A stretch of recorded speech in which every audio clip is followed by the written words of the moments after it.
E a água do lago ficou vermelha e ossos humanos submergiram. Há uma nascente na Campina Baixa entre Isoquila e Orismala, onde massas de ossos humanos eram vistas a todo momento e ainda são.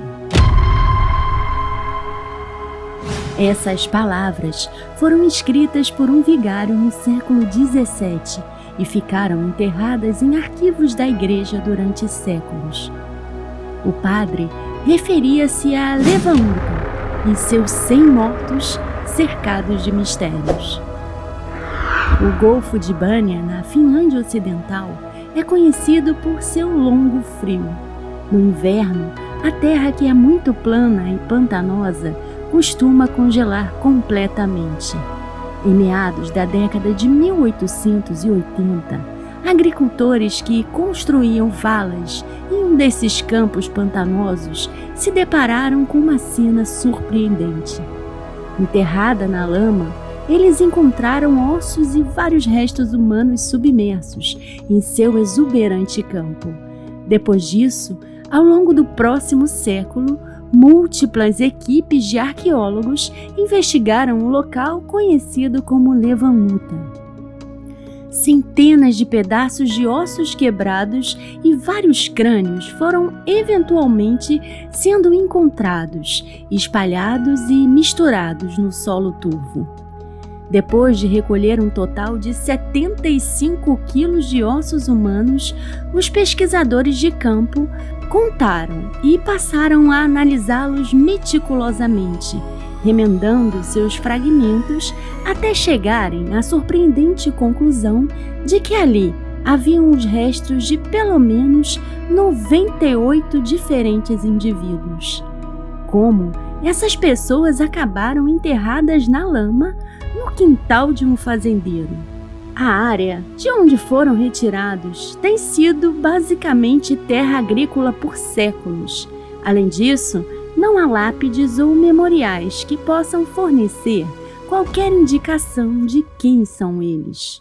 Os habitantes locais também não têm conhecimento de um cemitério por perto. Portanto, quem quer que sejam essas pessoas, elas deveriam estar lá há muito tempo. Na datação por carbono, os ossos revelaram que eles viveram em algum momento entre os séculos 4 e 9.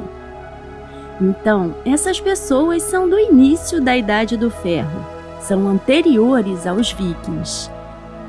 Dessa forma, aquele local misterioso poderia ser o resto de um antigo cemitério da Idade do Ferro, se outros sítios da Finlândia não indicasse que justamente nessa época os corpos eram todos cremados. Encontrar os ossos desses indivíduos inteiros, sobretudo nesse período, é altamente incomum. Além disso, os ossos estavam espalhados e misturados e não pareciam dispostos de forma ordenada.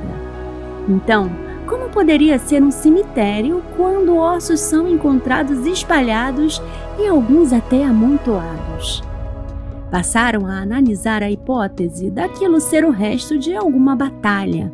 Em locais assim, os corpos jazem onde os soldados caem e com o tempo se misturam. Mas se esse fosse o local de uma batalha e essas pessoas fossem os heróis tombados, então onde estão todas as armas?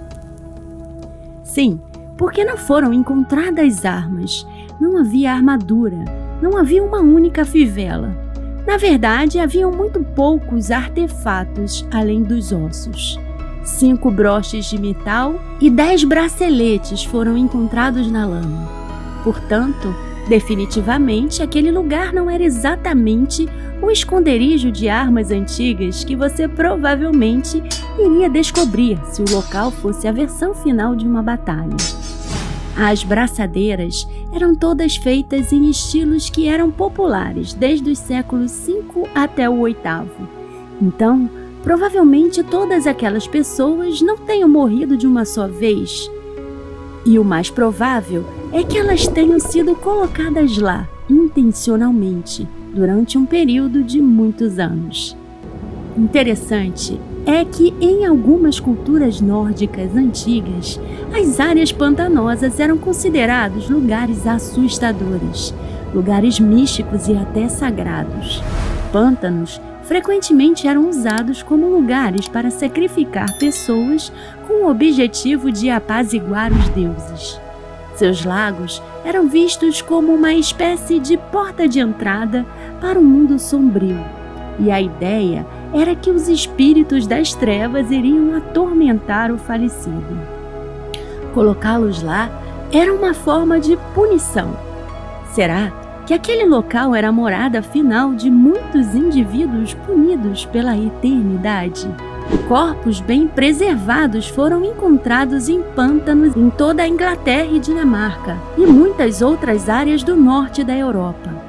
As reações químicas e a falta do oxigênio na maioria dos pântanos evita bactérias que decompõem a matéria orgânica e acabam preservando os corpos perfeitamente. Assim, quando eles são encontrados, é possível ver cada detalhe minuciosamente, seus rostos e cada ferimento, revelando como morreram. Mas em Levanluta apenas os ossos sobraram, e dessa forma, os arqueólogos tiveram que trabalhar com o que tinham.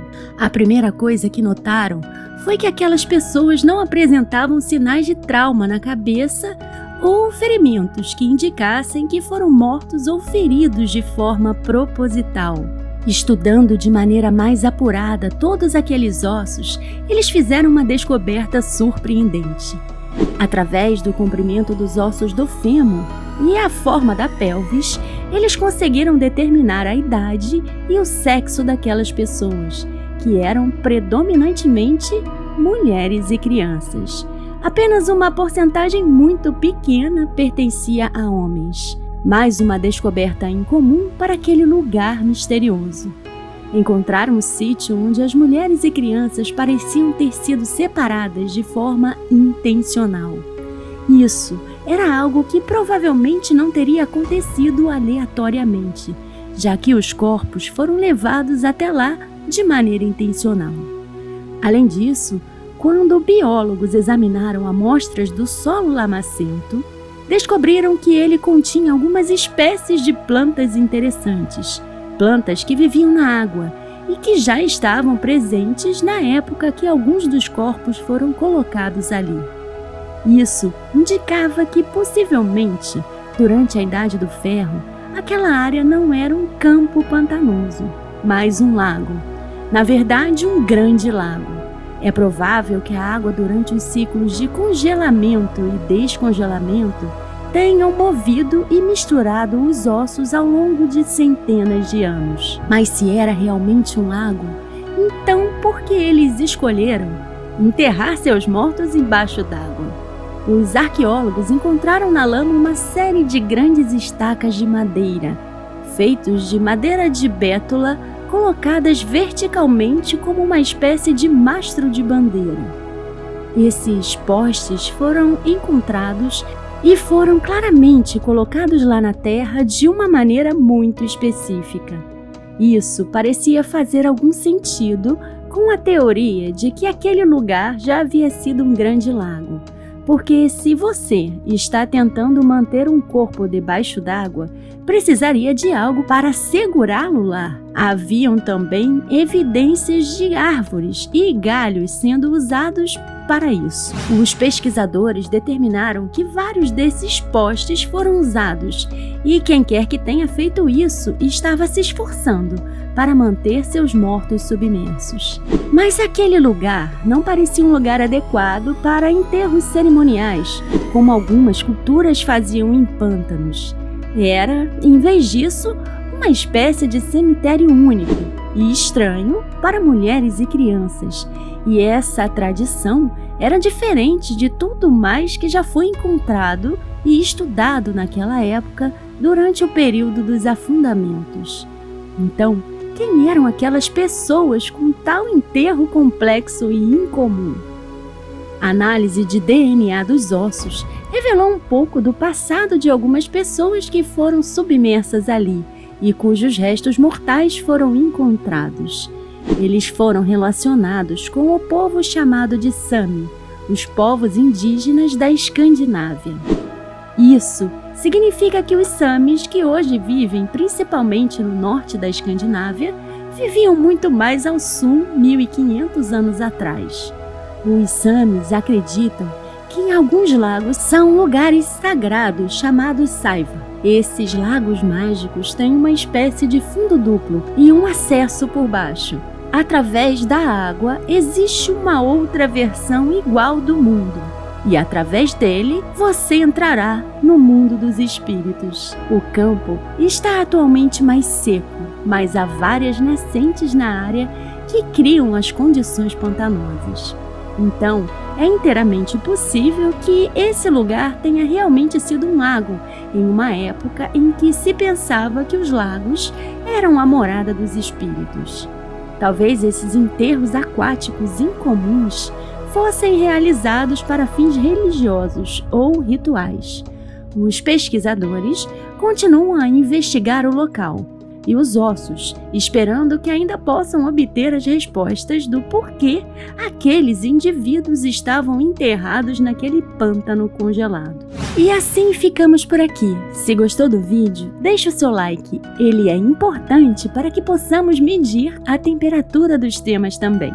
Considere se inscrever no canal e ativar as notificações. E se puder, seja membro e assista antes de todos os vídeos que preparamos por aqui. Agradecemos pelo seu apoio e saiba que ele é muito importante. Esperamos te encontrar novamente no próximo vídeo.